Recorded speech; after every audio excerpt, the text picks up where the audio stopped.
요즘 우리 한국 교회에 큰 위협이 되는 세력이 있습니다. 신천지 교인들입니다. 신천지 교인들은 대단히 조심해야 합니다. 왜? 들어오면 교회를 어지럽히고 혼란스럽게 하기 때문에. 그런데 이들보다 더 조심해야 될 무리들이 있습니다. 어떤 자들인가? 원불교 교인들입니다. 아마 이렇게 말하면 당장 원불교에서 항의가 들어올지도 모르겠어요. 제가 말하는 원불교 교인은 저 원불교를 섬기는 자들이 아니라 교회 안에서 원망하기 좋아하고 불평하기 좋아하고 교만한 자들, 이런 자들이 바로 원불교 교인들이.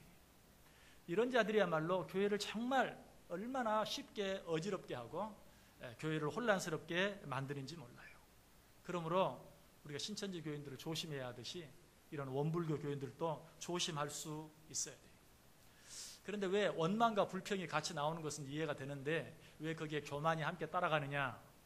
여러분, 원망과 불평은 교만에서 나오는 겁니다. 왜? 내가 저 사람보다 나은데 저 사람은 왜 그렇게 못하느냐 하는 것. 내가 저 사람보다 나은데 왜 나를 알아주지 않느냐 하는 이런 교만한 마음에서 결국은 원망도 나오고 불평도 나오는 것이. 포도원 품꾼의 비유를 보세요. 이 포도원 품꾼의 비유를 들으면 아침 일찍 포도원에 들어갔던 일꾼이 해질녘에나 들어가서 일했던 그 일꾼들을 향해서 원망하고 불평하는 모습을 보죠. 왜 원망하고 불평했죠? 나는 이른 아침부터 수고했는데 왜 해질녘에 들어가서 조금 일한 저 사람과 똑같이 대우하느냐? 내가 더 많이 일했는데 더 많이 대우해주지 않는 것에 대해서 원망하고 불평하는 걸 볼 수 있죠. 탕자의 비유를 통해서도 마찬가지입니다. 집을 나간 동생이 오랜만에 집에 돌아왔습니다. 그를 위해 좋은 옷을 입히고 가락지를 끼우고 좋은 신발을 신기고 맛있는 음식을 만들어서 잔치를 베풉니다. 이것을 보면서 형이 원망합니다. 그 형이 원망하고 불평하는 이유가 무엇입니까?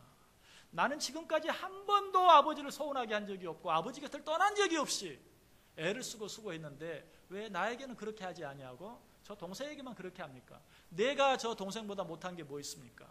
내가 저 동생보다 더 많이 수고하지 않았습니까? 결국 그 교만한 마음에서 원망과 불평이 나오는 것을 보게 돼요. 여러분, 오늘 본문에도 보면 이런 원망과 불평이 그들 속에 나와 있는 것을 보아요. 우리가 지난주까지 느헤미야 4장에 있는 말씀 생각해 보았습니다. 이제 느헤미야 5장에 있는 말씀 생각하는데요. 느헤미야 4장에 어떤 내용이 있었습니까? 악한 사단 마귀가 하나님의 백성들을 공격하는 것에 대해 생각해 보았어요. 악한 사단 마귀의 최대의 사명은 하나님의 백성들을 괴롭히고 하나님의 백성들을 흔들어 놓는 것이. 그래서 그들은 이 일을 쉬지 않아요. 그래서 하나님의 뜻을 따라서 예루살렘 성 재건을 위해 불철 주야 애쓰는 그 이스라엘 백성들을 온갖 위협과 협박으로 또 물리적인 공격으로 그들을 공격하고 그들의 일을 방해하는 것을 보았어요. 이것은 사탄이 우리들을 넘어뜨리는 첫 번째 방법이라고 그랬어요. 사탄이 우리를 넘어뜨리기 위해서는 어떤 방법을 씁니까? 외부적인 공격을 처음에는 해요. 지금 사탄이 이스라엘 백성들을 외부적으로 공격하는 것이 위협이나 협박이나 물리적인 공격으로 외부적으로 공격해요. 그런데 이런 외부적인 공격에는 약점이 있다고 그랬죠. 어떤 약점이 있어요? 악한 사단 마귀가 외부에서 공격을 하면 그 내부는 더 뚫뚫 뭉쳐요. 야, 저들이 우리를 공격한다. 우리가 저기에 대비해야 되지 않겠느냐? 우리가 저기에 지면 되지 않지 않느냐? 하고 저 뚫뚫 뭉치게 돼요. 그래서 이런 외부적인 공격은 오히려 우리를 넘어뜨리는데 실패할 때가 참 많아요. 우리 개인이나 가정이나 교회나 나라나 다 마찬가지라고 그랬어요. 어떤 공격이 있어도 뭉치면 살 수 있어요. 그러면 그럴수록 더 모이기를 힘쓰면 살 수 있는 것이. 그래서 느헤미야도 이걸 알고 어쨌습니까? 어려움이 있을 때는 즉시 모이게 했죠. 어려움이 있을 때는 나팔을 불 것이다. 너희가 나팔 소리를 들으면 너희가 어디에서 무엇을 하고 있든지, 농사를 짓고 있든지 예루살렘 성을 재건하고 있든지 또 성벽을 파수하고 있든지 어느 곳에 있든지 만사를 제껴놓고 다 모여라. 모이는 것만이 살 길이다 하고 모이게 했던 것을 보아요. 결국 이렇게 해서 악한 사단 마귀가 외부적인 공격으로 느헤미야와 이스라엘 백성들을 무너뜨리려고 하는 그 시도는 실패하고 말았어요. 자, 그런데 사단 마귀가 또 이렇게 한번 실패하면 그만둡니까? 그렇지 않아요. 악한 사단 마귀의 가장 중요한 특징 한 가지는 뭡니까? 절대로 쉽게 포기하지 않는다는 것이, 아주 끈질기게 공격한다는 것이, 성경이 이 사실을 잘 이야기해 주고 있어요. 아니, 성경이 그렇게 예언했어요. 예수님께서 뭐라고 말해요? 저 악한 사단 마귀들, 내가 이 땅에 다시 와서 그들을 저 영원한 무저갱에 쳐 넣을 때까지 저들은 너희들을 괴롭히고 너희들을 공격하는 일을 쉬지 않을 것이다 라고 우리에게 분명하게 말씀하고 있어요. 사탄은 절대로 포기하지 않습니다. 사탄에게는 포기란 단어는 없어요. 사탄에게는 오직 새로운 작전이라는 단어만 있어요. 그래서 여러분 살면서 좀 평안한 것 같고 어려움이 없는 것 같고 아무런 문제가 없는 것처럼 느껴질 때가 있습니까? 그때 우리 방심하면 안 돼요. 왜? 사탄은 쉬지 않아요. 사탄은 중단하지도 않고 포기하지도 않아요. 사탄은 뭐만 해요? 오직 새로운 작전만 구사할 뿐이에요. 그러므로 평안하고 안전할 때 우리는 오히려 어떻게 생각해야 돼요? 사탄이 뭔가를 꾸미고 있구나, 또 이렇게 생각할 수 있어야 돼요. 그리고 오히려 더 긴장해야 돼요. 더 깨어 있어야 돼요. 우리가 방심하면 어떻게 된다고요? 평안하다, 안전하다 할 그때에 곧 우리에게 정말 우리가 피할 수 없는 환란이 닥치고 그 환란 앞에서 아무도 피하지 못할 것이라고 이야기하고 있어요. 여러분, 어려울 때는 우리가 사탄의 공격에 대해서 잘 대처하지만 문제가 없을 때는 방심하고 있다가 더 큰 어려움을 당할 때가 많아요. 이런 때일수록 더 정신을 차려야 된다. 자, 그래서 4장에서 외부적인 공격으로 공격했다가 실패한 사탄 마귀가 5장에서는 어떻게 공격합니까? 이제는 내부적으로 이스라엘 백성들을 공격하는 것을 보게 돼요. 사탄 항상 그래요. 밖에서 공격하다가 안 되면 안에서 공격해요. 여러분, 우리는 항상 어떤 문제나 어려움이 있으면 그 문제의 원인을 밖에서 찾기를 좋아해요.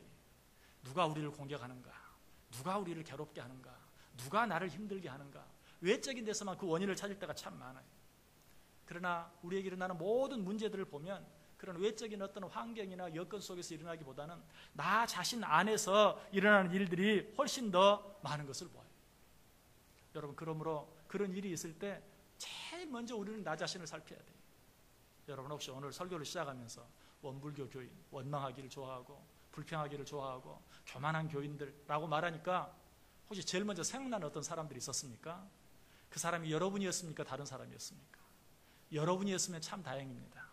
그러나 어떤 다른 사람이 생각났다면 벌써 나는 사탄의 작전에 말려들고 있는 것이, 사탄은 항상 그런 식으로 어떤 문제의 원인을 다른 사람에게서 찾게 만들어요.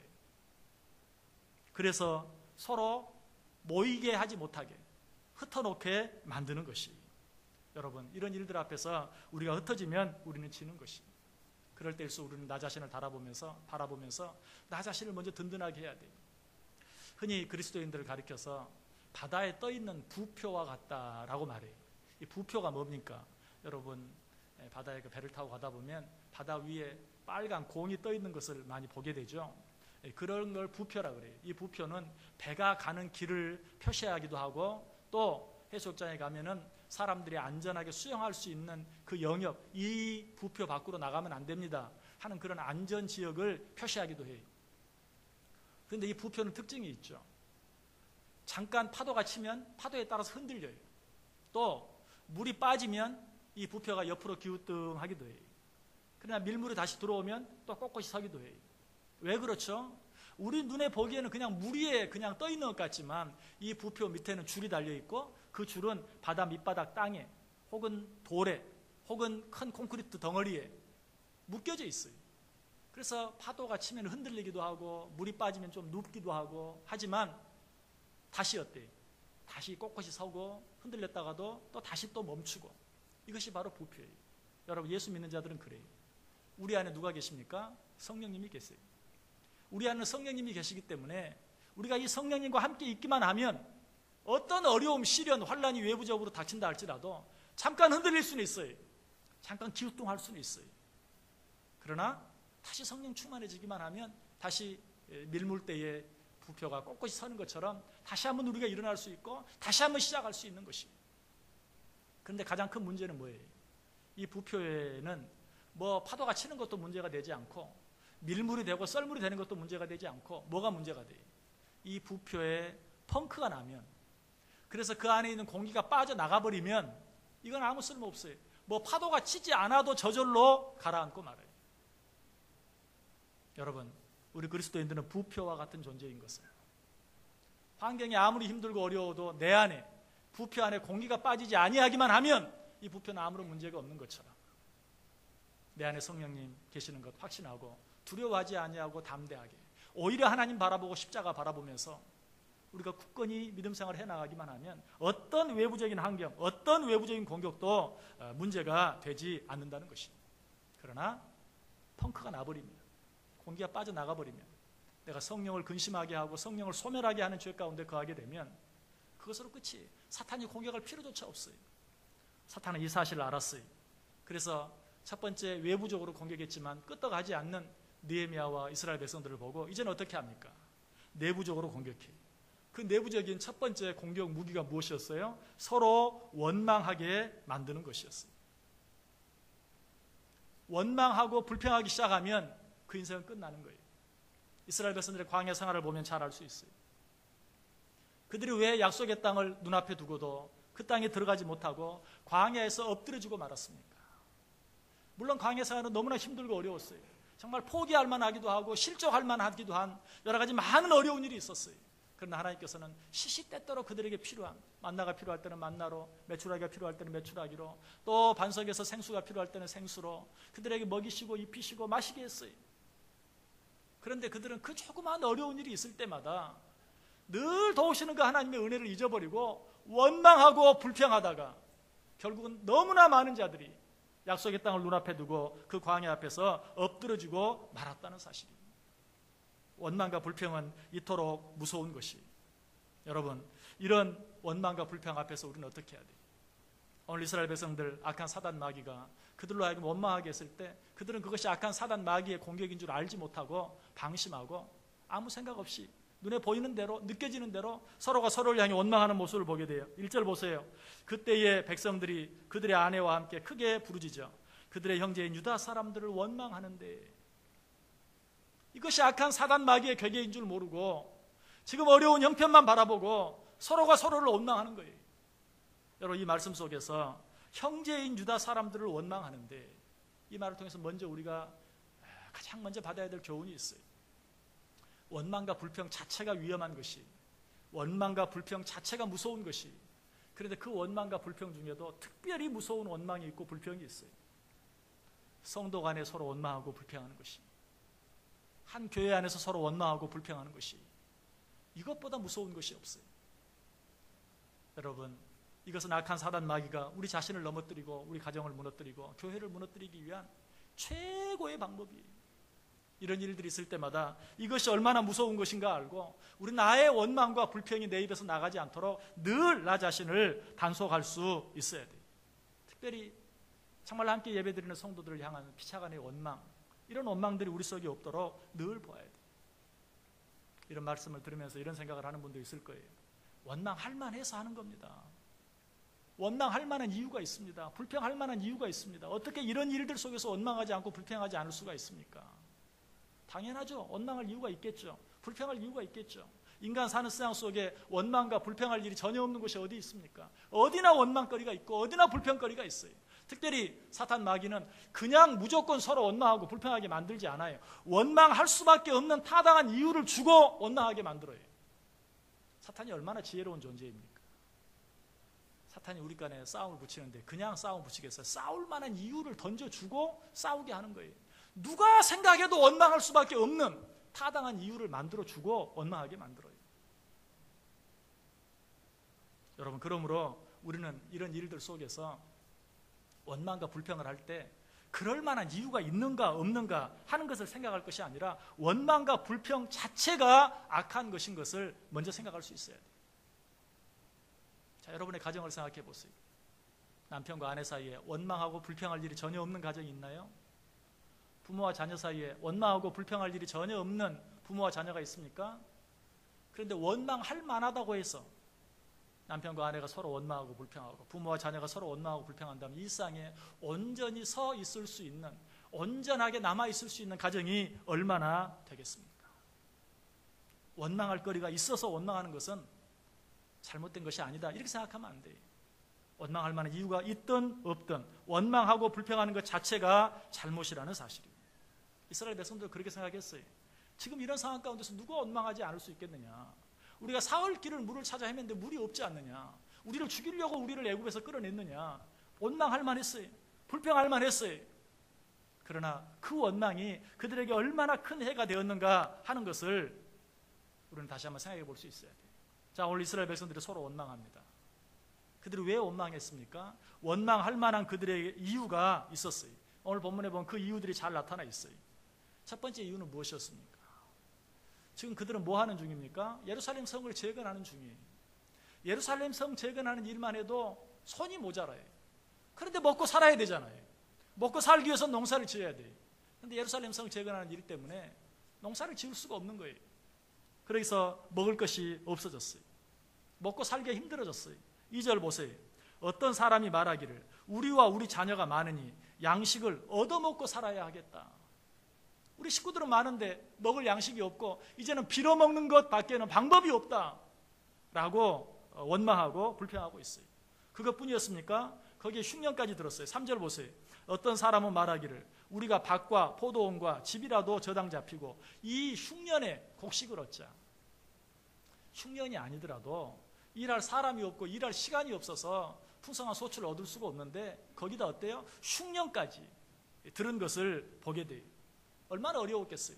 자, 이것이 그들이 당한 어려움에 다였습니까? 4절 보세요.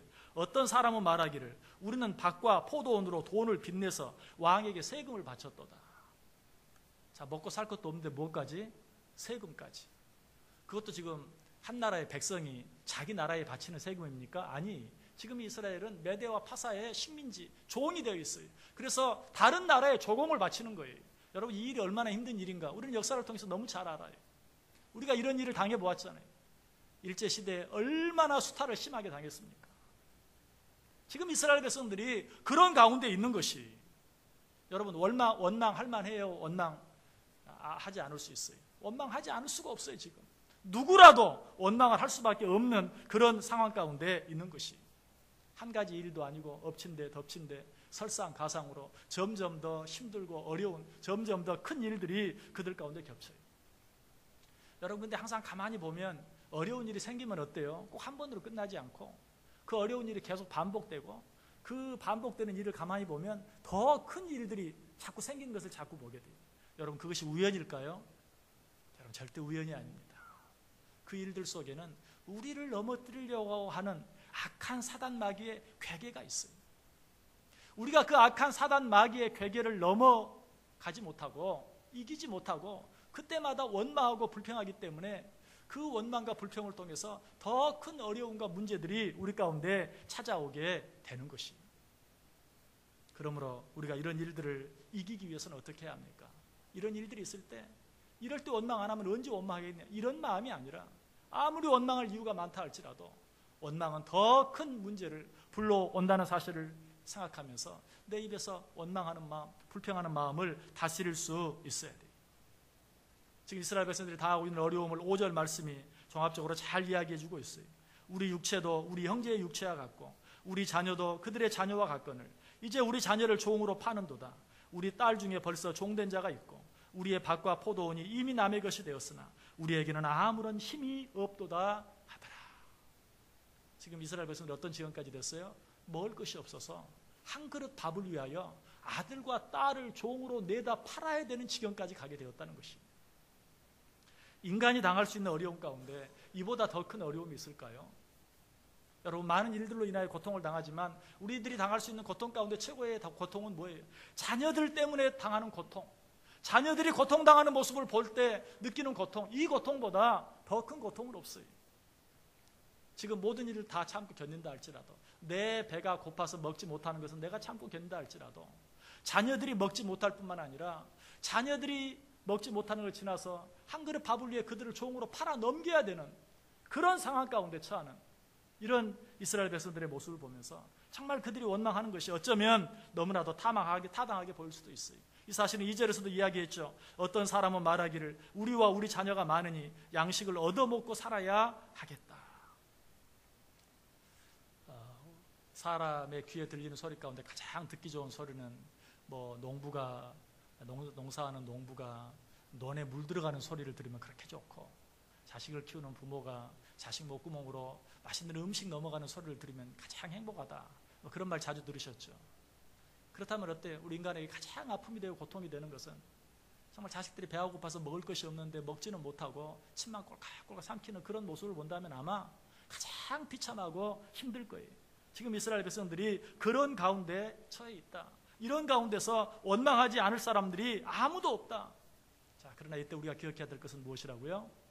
이런 일들이 그냥 일어나는 것이 아니에요. 이런 일들 뒤에는 항상 악한 사단 마귀의 괴계가 역사가 있다는 사실을 알아야 돼요.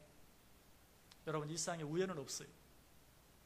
모든 일들이 두 가지 이유로 인해 일어나요. 하나는 하나님의 섭리 속에, 또 한 가지는 악한 사단 마귀의 괴계를 통해서 일어나는 일들이, 물론 악한 사단 마귀의 괴계도 하나님의 허락 없이는 일어날 수 없어요. 어쨌든 하나님의 섭리를 통해서 이루어지거나 악한 사단 마귀의 괴계 가운데서 일어나는 일, 그러므로 우리 가운데 일어나는 원망할 수밖에 없고 불평할 수 없는 일은 두 가지 가운데 하나예요. 하나님의 특별한 섭리 속에서 우리에게 더 큰 은혜와 축복을 주시기 위해서 주신 일이든지, 아니면 악한 사단 마귀가 우리를 넘어뜨리기 위해서 주는 일이든지, 이 둘 중에 하나예요. 그러므로 이 일의 원인이 무엇인가 생각할 필요가 없어요. 그것이 하나님의 섭리 속에 일어나는 일이든지 악한 사단 마귀의 괴계 속에 일어나는 일이든지 원망과 불평은 무조건 피해야 돼요. 원망과 불평하는 마음을 다스릴 때만 우리는 비로소 하나님의 뜻을 이루어 드릴 수 있다는 것입니다. 어떤 이유에서든지 내 입에서 원망이 나가는 순간, 불평이 나가는 순간 악한 사단 마귀는 손을 들고 승리의 개가를 부를 것이, 드디어 내가 이겼다. 드디어 내가 이겼다. 여러분, 악한 사단 마귀가 나로 하여금 승리의 개가를 부르지 못하게 하기 위해서는 내 입에서 어떤 원망이든지 어떤 불평이든지 나가지 않게 해야 한다. 여러분, 원망하는 사람들은 항상 아까도 말씀드렸듯이 이런 상황 가운데서 어떻게 원망하지 않을 수 있습니까? 이런 상황 가운데서 어떻게 불평하지 않을 수 있습니까? 라고 말하지만 원망과 불평도 일종의 습관이에요. 자, 모이는 것에 대해서 말씀드리면서 우리가 열심히 모이지 못하는 것도 습관이다라고 말씀드렸죠. 그래서 히브리 10장 24절 25절에 말해요. 모이기를 패하는 어떤 사람들의 습관과 같이 하지 말고 오직 그날이 가까움을 볼수록 더욱 그리하자. 이 모이지 않으려고 하는, 조그만 일만 있으면 모이지 않으려고 하는 것도 습관이다. 마찬가지 원망과 불평도 원망할 일이 있으니까 당연히 원망하죠. 불평할 일이 있으니까 당연히 불평하죠. 그렇게 말할지 모르지만 이것도 습관이에요. 어떤 교회 집사님이 농사를 지었습니다. 감자 농사를 지었습니다. 정말 풍년이 들어서 감자 농사가 잘 됐어요. 그래서 감자를 수확하는데 보니까 씨알이 얼마나 굵고 좋은지. 근데 그때 마침 교회 목사님 옆을 지나가다가 집사님이 씨알 굵은 감자를 수확하는 것을 보고 목사님 너무 좋아서 말했어요. 집사님, 아이고 하나님께 감사해야 되겠네요. 올해는 너무 씨알도 굵고 정말로 감자 농사가 잘 됐네요. 이 집사님이 뭐라고 만져하세요? 감사하긴요, 목사님 말도 마십시오. 작년에는 흉년이 들어가지고 씨알도 작고 썩은 것도 많아서 돼지 사료 줄 일 걱정 안 했는데 올해는 돼지 사료 줄 감자가 없어서 걱정입니다. 여러분, 정말 이런 사람 있어요, 없어요? 원망하기 좋아하고 불평하기 좋아하는 사람은 그렇게 원망하고 그렇게 불평해요. 여러분, 우리 가정에 일어나는 일은 다 비슷합니다. 또 교회 안에 일어나는 일도 다 비슷합니다. 나라와 민족 가운데 일어나는 일도 다 비슷합니다. 그런데 원망하고 불평하는 사람은 꼭 정해져 있어요. 안 그렇습니까? 어려운 일이 없어서 원망하지 않고 불평하지 않습니까? 더 어려운 일이 있는데도 감사하는 사람이 있고 별로 어렵지도 않은데도 원망하고 불평하는 사람이 있어요. 항상 정해져 있어요. 교회에서 잘 보세요. 원망하고 불평하는 사람은 항상 원망하고 불평이에요. 원망, 불평은 습관이에요. 여러분, 이런 인생을 돼지 같은 인생이라고 그래요. 돼지 사료 줄 것이 없어서 굵은 씨알을 앞에 두고도 원망하고 불평하는 사람, 그 인생이 돼지 같은 인생이죠. 성경이 뭐라고 말해? 그런 사람들 향해서 돼지 앞에 진주를 던지지 말라. 그런 사람에게 별걸 갖다 줘도 소용없어요. 그런 사람에게는요, 진주 목걸이 선물하고 진주 팔찌 선물하고 진주 반지 선물하면요, 뭐라고 불편할 것 같아요? 이런 것만 갖다 주면 막일할 때 쓸 수 있는 반지가 없잖아. 어떻게 이런 걸 끼고 막일할 수 있어? 이렇게 원망하고 불평할 거예요. 여러분 속에 이런 마음들이 있지는 않는지, 그리고 이 시간에 마음에 분명히 아세요. 원망과 불평은 습관이다. 원망과 불평은 악한 사단 마귀가 우리 가운데 넣어주는 죄인 것을 깨달아야 돼요. 뭐 원망할 만할 때 하면 죄가 아니고, 원망 안 해도 되는데 원망하면 죄고, 아니, 원망과 불평은 그 자체가 악이고 그 자체가 죄예요. 그래도 마음속에 원망과 불평이 일어나면 여러분 그 원망과 불평을 입으로 내놓기 전에 한번 써보세요. 한번 쓰다 보면 쓰는 중에 그 원망과 불평이 많이 사라질 거예요. 왜? 여러분 말할 때는 그냥 너무 쉽게 원망이 나오고 불평이 나가요. 근데 그걸 쓰려고 하다 보면요, 이런 시시콜콜한 일 때문에 하는 그런 생각이 절로 들어서 쓰다가 그만두게 돼 있어요. 또 뭔가를 쓰려고 하면요, 한 번 더 생각하게 돼 있어요. 말은 생각 없이 나갈 수가 있지만 그래도 그 일을 놓고 쓰다 보면 내 안에도 동일한 그런 문제, 누구 다른 사람을 향한 원망과 불평이 있어서 정말 그것을 쓰다 보면 내 속에도 똑같이 그런 마음, 아니 그보다 더 심한 마음이 내 속에 있는 것을 보게 되고 느끼게 되고 발견하게 되는 것이. 여러분 꼭 한번 해보세요. 원망이 막 치어오릅니까? 도무지 불평하지 않고는 견딜 수가 없습니까? 한번 조용히 써보세요. 여러분 원망과 불평은 원망할 수밖에 없어서 하는 것이 아니라 우리의 잘못된 습관, 나의 잘못된 그런 인격, 성격 때문에 주어진 것이라는 사실을 깨닫고 한 번 더 조심할 수 있어야 돼요. 다스리기 위해서 애써야 돼요. 원망과 불평은 하나님께서 우리에게 주시길 원하시는 복을 차버리는 가장 확실한 방법이에요. 아니 그 정도면 괜찮아요. 고통을 불러 들어오는 것과 같은, 불러 들어오는 것 같아요. 하나님께서 우리에게 주시는 복을 차버릴 뿐만 아니라 원망하고 불평하는 것은 고통을 불러들이는 것이에요. 그래서 불평, 불만은 불운의 동업자이다 라고 이야기하고 있어요.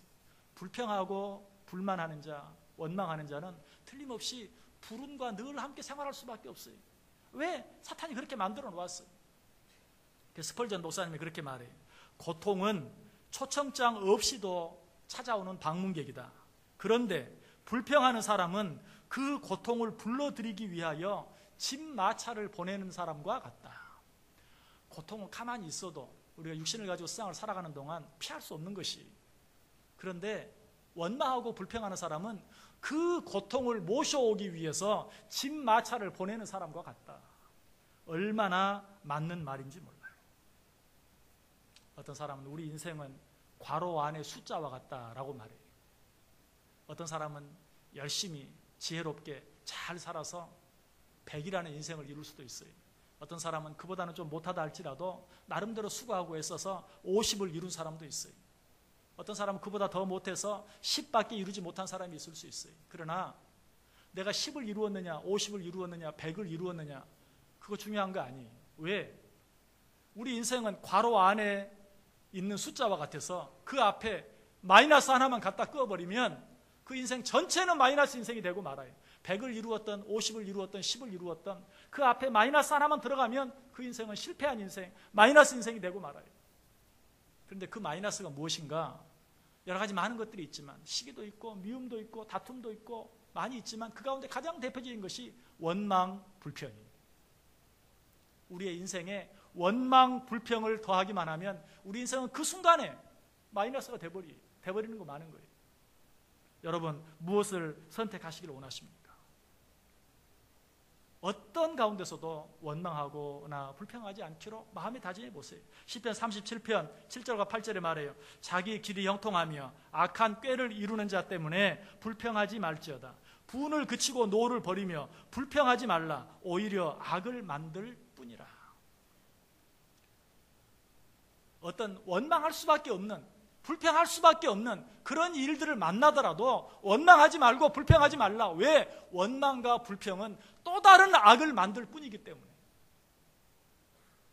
분명히 원망할 수밖에 없는 악한 일이 있어요. 불평할 수밖에 없는 악한 일이 있어요. 그래도 원망하지 말고 불평하지 말라는 거예요. 왜? 원망과 불평은 또 다른 새로운 악을 만드는 것이다. 그래서 이 말씀 하시기 전에 바로 그 앞에서 뭐라고 말합니까? 여호와 앞에 잠잠하고 참고 기다리라. 여러분 하나님을 믿으십니까? 하나님의 전능하신 하나님인 것 믿으십니까? 하나님께서 절대로 당신을 사랑하는 자들에게 손해나게 하지 않는 하나님이신 것 믿으십니까? 하나님 앞에 잠잠하고 참고 기다리라. 우리는 너무나 쉽게 악한 사단 마귀에게 속아서 놀아날 때가 너무나 많아요. 그런 악한 사단 마귀의 속셈에 놀아나지 말고 하나님 앞에 잠잠하고 참고 기다리라. 그런 자가 복이 있다. 야고보서 5장 11절에 말해요. 보라, 인내하는 자를 우리가 복되다 하나니 너희가 욥의 인내를 들었고 주께서 주신 결말을 보았거니와 주는 가장 자비하시고 긍휼히 여기시는 자신이라. 인내하는 자가 복이 있다. 여러분 개인 속에, 여러분 가정 안에, 혹 교회 안에, 혹 이 나라 이 민족 안에 정말 원망할 수밖에 없고 불평할 수 없는 밖에 없는 일이 있다 할지라도 하나님 앞에 잠잠히 참고 기다려보세요. 인내하는 자들 되어보세요. 하나님께 기도로 온전히 맡겨보세요.